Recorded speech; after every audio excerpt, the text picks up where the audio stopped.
You know that gentle puff of mist from a humidifier, right? It's pretty much a lifesaver when that dry winter air rolls in. It feels so good for your skin, your sinuses, just a cozy, comforting vibe all around.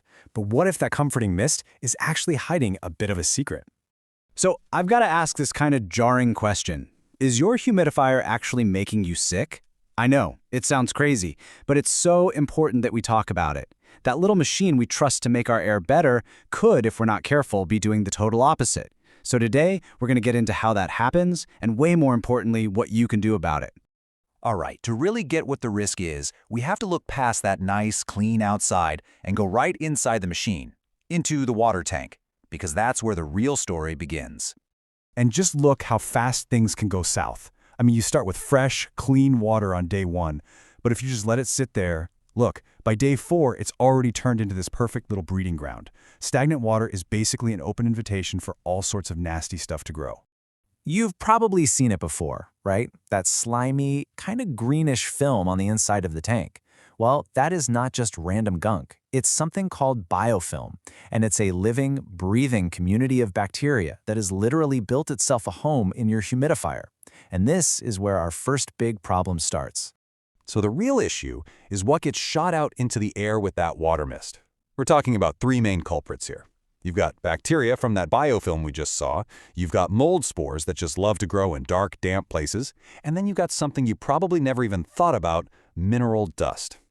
Yep, that's right. Unless you're using distilled water, your regular old tap water has minerals in it.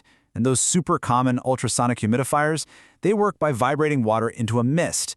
Well, guess what? They also turn those minerals into a really fine white dust that gets blown all over your room and right into your lungs. And here's another thing. You can actually do too good of a job. If the humidity in your room starts creeping above 70%, you're not just making the air moist anymore. You're basically creating the perfect damp paradise for mold to start growing on your walls, your curtains, you name it. Okay, so now let's talk about how all this stuff actually impacts our health. What really happens when we start breathing in all that contaminated mist? The way it happens is actually pretty simple and kind of scary. First, we breathe in the mist, having no idea it's full of bacteria or mold. Then, our immune system, which is designed to protect us, sees these things as invaders and immediately launches an attack. And that's the moment when we start to feel sick. Believe it or not, this is a real, recognized medical condition. It's called humidifier fever. And just look at the symptoms. Fever, chills, a cough, body aches. Sound familiar? It looks exactly like the flu.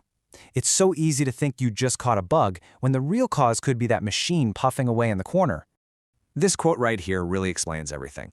So, the sickness you feel isn't actually caused by the germs directly. It's caused by your own body's powerful inflammatory defense against them. Your immune system is just doing its job, but that internal battle is what causes all those flu-like symptoms. Okay, I know that was all a bit doom and gloom, but here's the really good news. This is all 100% preventable. You have total control over this. So let's look at the simple steps to make sure you're only breathing in pure, clean air. Think of this as your new weekly ritual. First, unplug it and take it all apart. A little bit of soap or some white vinegar works miracles for breaking down that biofilm. Then you want to rinse every single piece until it's squeaky clean, and, this is key, let it air dry completely. That stops mold from getting a chance to grow back. Then, just refill and you're good to go. And hey, if you really want to level up your game, you totally can. Using tap water is good, but using distilled water is way better. It gets rid of that mineral dust problem entirely. Cleaning it weekly is great, but a quick rinse out every couple of days is even better. But you know the #1 rule? Never, ever let water just sit in there. Change it every single day. So you see, it all comes down to a really simple choice. Just a tiny bit of maintenance can transform your humidifier from something that could be a risk into an amazing tool for a healthier, more comfortable home. Honestly, if you only take away one thing today, please let it be this. The difference between a helpful appliance and a harmful one is literally just a few minutes of cleaning. The power to make that choice is completely in your hands. So I'll just leave you with this question. What's the one simple step you're going to take today for a healthier home? Are you going to go change the water right now? Maybe check for that biofilm? Or even put a reminder in your phone for that weekly cleaning? Whatever it is, taking that one small step is, quite literally, a breath of fresh air for your health.